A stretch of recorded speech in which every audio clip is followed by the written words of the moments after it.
Olá, vamos dar sequência aqui à nossa leitura.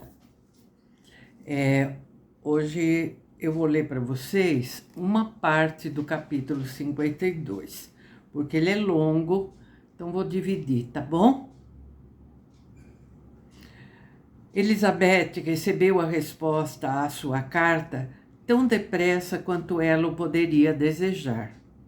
Assim que a carta chegou, correu para o pequeno bosque e, sentando-se num banco, preparou-se para ler tranquilamente, sentindo-se feliz, pois pelo número de páginas era fácil deduzir que não continha uma simples negativa.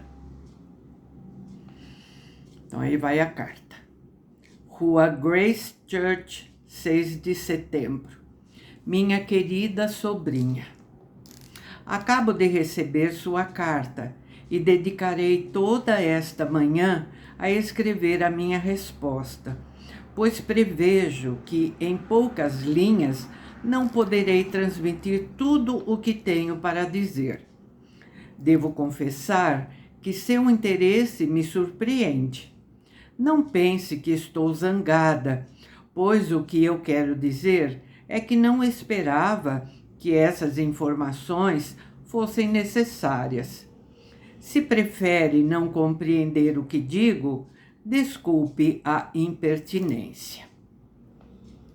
No próprio dia da minha chegada de Longbourn, seu tio recebeu uma visita inesperada.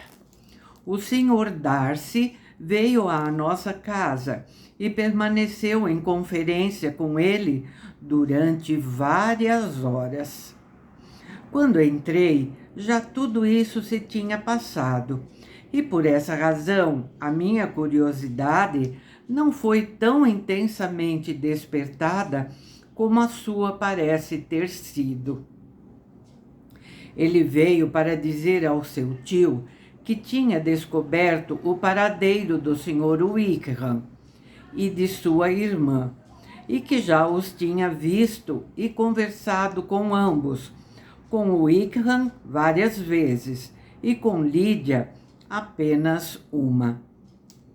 Ao que parece, ele deixou Derbyshire e partiu para Londres um dia após a nossa partida, decidido a procurar os fugitivos.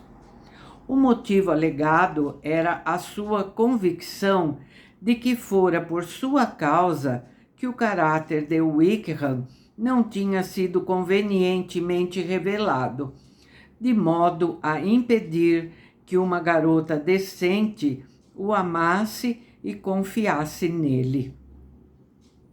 De forma generosa, atribuiu tudo isso ao seu orgulho mal compreendido, pois julgava estar acima da necessidade de expor à opinião pública os seus atos particulares.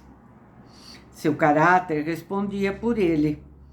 Ele considerava, portanto, seu dever vir a público e tentar reparar o mal que julgava ter causado. Passara alguns dias em Londres antes que conseguisse descobrir os fugitivos. Mas ele tinha um elemento para orientar sua busca e que a nós nos fazia falta. E esse era o motivo que justificava a sua vinda. Existe uma certa senhora Young, que, ao que parece, foi durante algum tempo a dama de companhia da senhorita Darcy e que fora despedida por motivos que ele não nos revelou. Depois disso, ela alugou uma grande casa na rua Edward e nela abriu uma pensão. O Sr. Darcy sabia que a senhora Young era íntima de Wickham e, sem perda de tempo, logo a procurou em busca de informações. Mal chegou a Londres.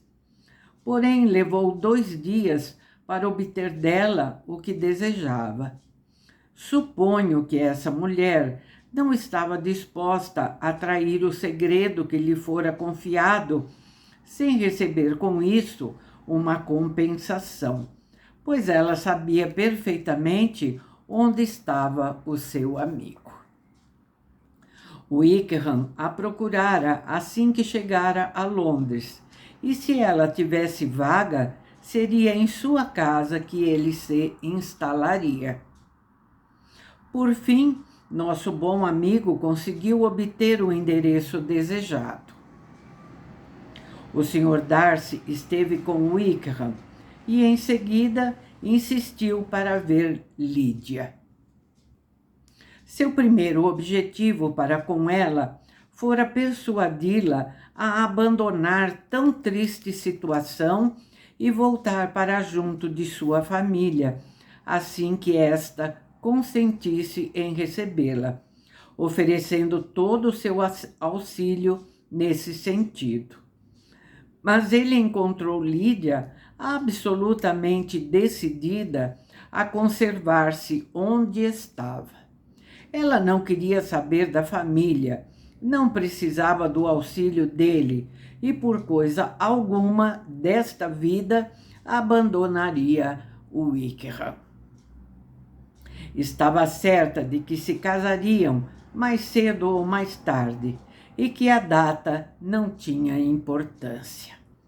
Visto isso, restava a Darcy apenas fazer com que se casassem o mais rápido possível.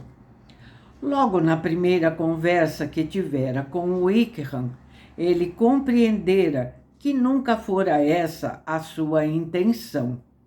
Aquele confessara-lhe que tinha deixado o regimento devido a algumas dívidas de honra muito urgentes e não hesitava em atribuir unicamente à sua própria leviandade todas as más consequências da fuga de Lídia.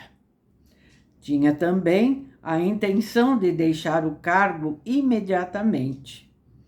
Quanto à sua futura situação, não sabia o que fazer.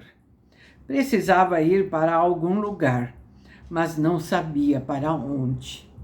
Sabia apenas que não tinha dinheiro para viver. Darcy perguntou-lhe por que razão ele não tinha se casado logo com a sua irmã. Em resposta a essa pergunta, o Sr. Darcy descobriu que o Wickham acalentava ainda a esperança de fazer fortuna pelo casamento num outro condado. Perante isso, não seria prudente oferecer-lhe um auxílio imediato. Encontraram-se várias vezes, pois havia muito que discutir. Wickham, naturalmente, queria mais do que poderia obter. Mas, por fim, ele rendeu-se à evidência e tudo ficou combinado entre eles. Foi nessa altura que o Sr. Darcy procurou o seu tio para lhe informar o que tinha feito. E assim ele esteve na nossa casa na noite anterior à minha chegada. Contudo, ele não se avistou com o meu marido, que estava ausente. E foi então que descobriu que o seu pai ainda estava aqui e que só partiria de Londres no dia seguinte. Considerando que seria melhor entender-se com seu tio do que com o seu pai, resolveu adiar a entrevista para depois da partida dele. Não deixou o nome e até voltar no dia seguinte, sabia-se apenas que um cavalheiro tinha procurado o Sr. Gardiner por causa de uns negócios. No sábado, tornou a aparecer. Seu pai não estava aqui. Seu tio estava em casa e os dois conversaram durante muito tempo. Voltaram a se encontrar no domingo e nesse dia também eu estive com ele. Só na segunda-feira é que tudo ficou definido. Imediatamente, um expresso foi despachado para Longbourn, mas o nosso visitante mostrou-se muito obstinado. Creio, Lizzie, que no fim das contas, a obstinação é o verdadeiro defeito do seu caráter. Já o acusaram de muita coisa, mas esta é a única que lhe diz realmente respeito. Insistia em ser ele o encarregado a fazer tudo, embora eu esteja certa, e não falo nisso para receber agradecimentos, portanto, não diga a ninguém. Embora eu esteja certa de que o seu tio trataria de tudo rapidamente. Discutiram um com o outro por muito tempo, mais do que as duas pessoas em questão o mereciam. Por fim, seu tio foi obrigado a ceder. Em vez de ser realmente útil à sobrinha, teve de se contentar com a fama, o que não lhe agradou de forma alguma.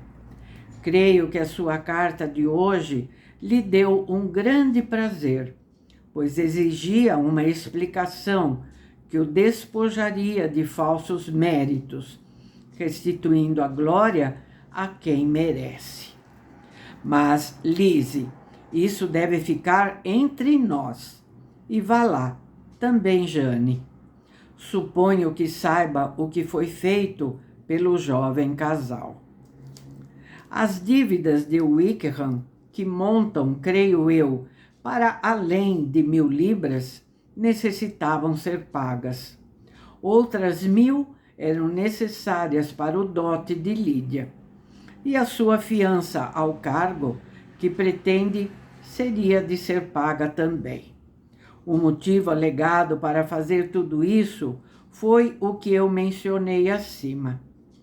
Fora devido a ele, aos seus escrúpulos excessivos, que os outros tinham se iludido a respeito do caráter de Wickham, depositando nele a confiança que não merecia. Talvez haja uma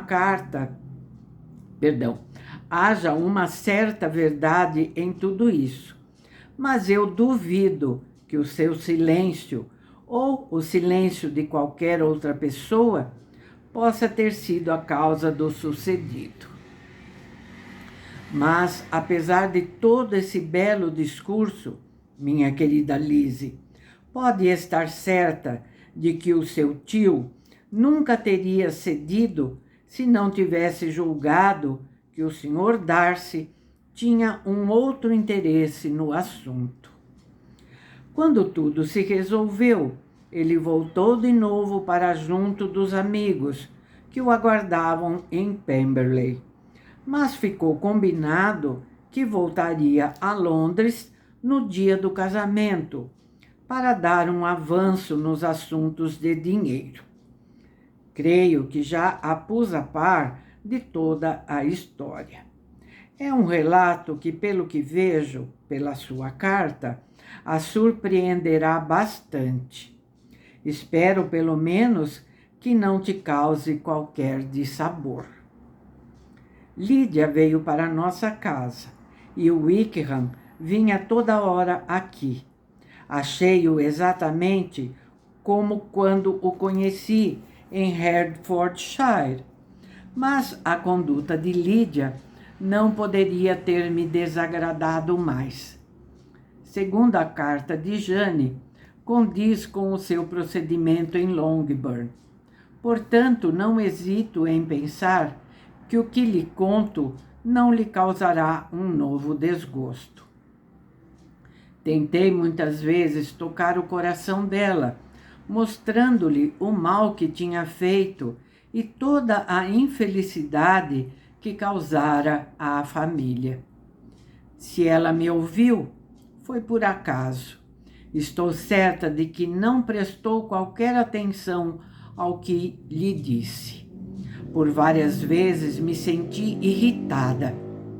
Nessas alturas, lembrava-me das minhas queridas Elizabeth e Jane, e por vocês me enchi de toda a paciência. O Sr. Darcy voltou, como prometera, e como Lídia lhe contou, assistiu ao casamento. Jantou conosco no dia seguinte e pretendia partir na quarta ou quinta-feira. Espero que não se zangue comigo, minha querida Lizzie, por aproveitar esta oportunidade para lhe dizer uma coisa que nunca antes tinha ousado dizer. É que eu simpatizo muito com ele. Sua atitude conosco foi tão amável como quando estivemos em Derbyshire. Sua maneira de encarar as coisas, suas opiniões, tudo me agrada e encontra eco no meu coração. Só lhe falta um pouco de vivacidade, mas ele se casar com acerto, a sua mulher lhe emprestará.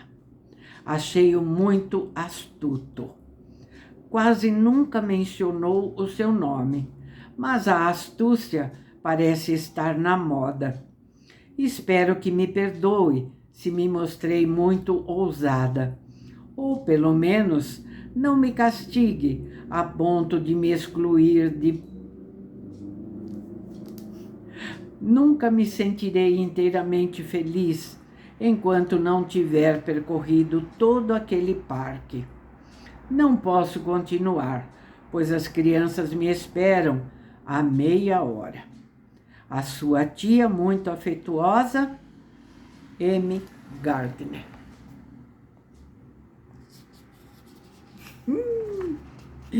Olha só. É por isso que eu falei, só a carta já era um capítulo inteiro, né? Então ficou aqui um restante desse capítulo que eu leio no próximo vídeo. Tá bem? Enquanto isso, reflitam aí sobre esta carta da tia Gardner para Alice. Tá bom? É isso por hoje, tá? Um abraço para vocês, muito obrigada e até o próximo vídeo. Tchau!